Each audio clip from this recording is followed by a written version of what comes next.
Hey, welcome back to my channel. I'm so glad to have you here.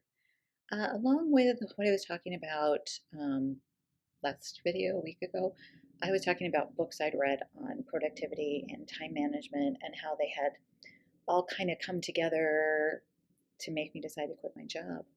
One of the ones I read quite a while ago was Deep Work by Cal Newport about distraction-free working, how instead of constantly switching, you stay on one task until it's complete.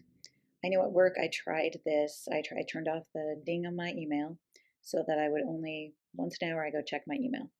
And it worked for a little while, but I am a highly distracted person, and so it was really difficult because I have a lot of emails all day long.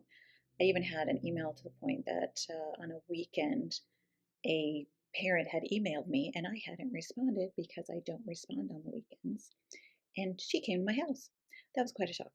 Showed up at my house, wanted to know why I hadn't answered her email. I told her politely that I didn't work on the weekends. I worked Monday through Friday, and that she was welcome to come and talk to me on Monday, but I needed her to leave now because it was not a work day. I did report this to my principal later, and she did have a conversation with this person, so that didn't happen again. Yeah, big boundaries. Not so good. It's like busting those boundaries. But so it's really important to not be distracted, and I just got massively distracted with that story, so I apologize. But Deep Work was very good by Cal Newport. I would definitely recommend his books. He is an excellent author. He has great ideas. I listened to Tim Ferriss's podcast where he talked with Cal Newport, and they talked about the 4-hour work week. They kind of revisited the 4-hour work week, and I love Tim Ferriss because he has great questions. He's a great interviewer. He asks questions that you're wishing you could ask, but you're not there interviewing, but he asks the questions. And he's so interested in learning. That's one thing that I think is so important. I am interested in learning new things all the time.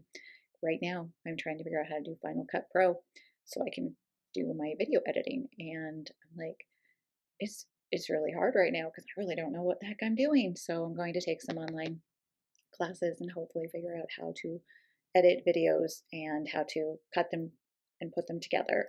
I have several videos of where we're walking with a dog, we're walking in the park, we're walking in the state park as we're training. My husband's training for a 100 miler, which he wants to do in a year because he's not ready for it yet. He wants to do it in a year, and I think it's this weekend or next weekend in a year in Kentucky. And so he's training for a 1 miler and starting, or a 100 miler and starting now because he needs to lose some weight.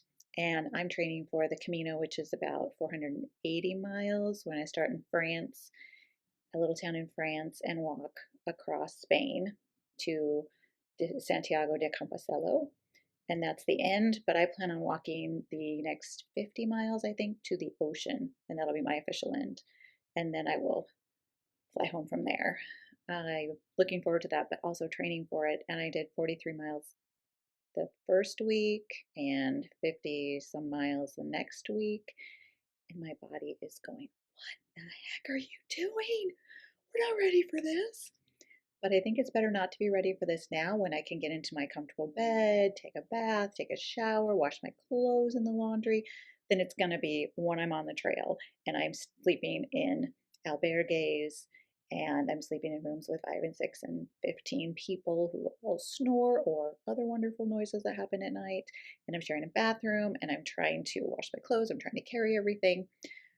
So I think we're better off training now and my body wondering what the heck's going on than in October wondering what the heck's going on. So I plan on doing the Camino after our trip to Sicily. So my youngest son, is in the Navy and he is stationed in Sigonella in Sicily.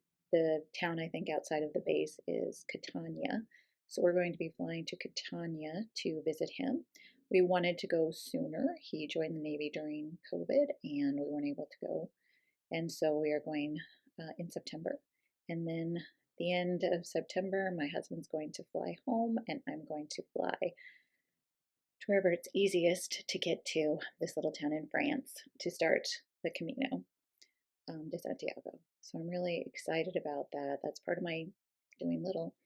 I've had several people tell me, oh, I found this job. This job would be perfect for you. They need a learning coordinator or a teaching something and you have so much, experience and you have this education and you would really probably do well in this job. And I always say, thank you so much for thinking about me. And if they push any further, then I tell them, if it's available when I get back in November, I will definitely look into it. But I have to make myself and my journey right now for this year a priority. And part of that is not necessarily looking for a job, but looking inside and finding more about myself and trying to grow as a person. I figure if I do go back to teaching, it will just make me a better teacher if I grow as a person. So, those are my plans. I'm so glad that you stopped by. I hope you enjoy the videos of our walks. I know I enjoy walking the dog, Harry Pooper. He is quite the fun little guy. He is just 18 months old, I think. Yeah, we weren't planning on getting another dog, but life has a way of making other plans for you.